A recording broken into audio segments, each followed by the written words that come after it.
Hey friends, it's Kim. Welcome back to my channel, Kim's Inspired Life.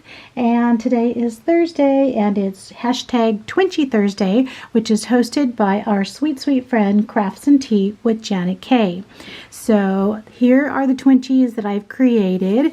I was inspired to use some Panda black and white stamps. I love black and white.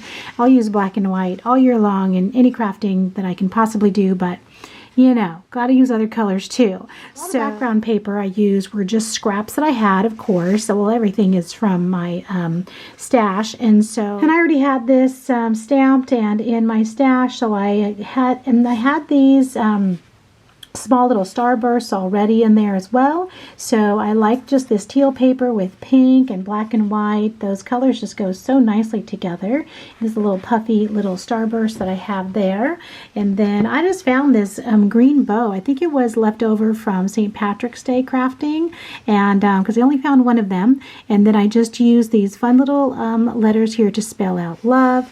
And then I have several of these white bows, and I really like those little bows. I get those from the Magical Mixery, I think. And then I just had this little tag just for that pop of color in the back with the pink. And then here I have these little starbursts right here, so I added the pink there. Grateful for this. And then I have a whole box of these. Those are from, you know, the bead company at Hobby Lobby.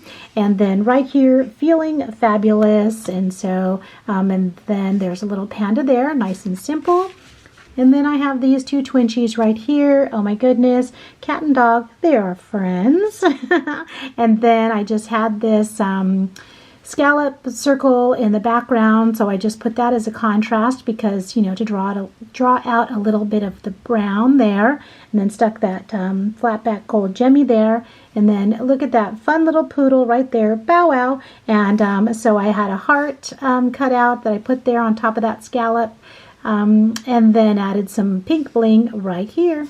So here are my Twinchies for this week's hashtag Twinchy Thursday. Make sure you go and follow the hashtag to see all of the other wonderfully creative Twinchies that are being created and shown with you so that we can all receive some wonderful inspiration. And Twinchies are wonderful, right? Because we can stick them on so many of our projects. So thank you, Janet, for hosting this wonderful collab. And thank you guys for stopping by. I'll talk to you again soon. Bye-bye.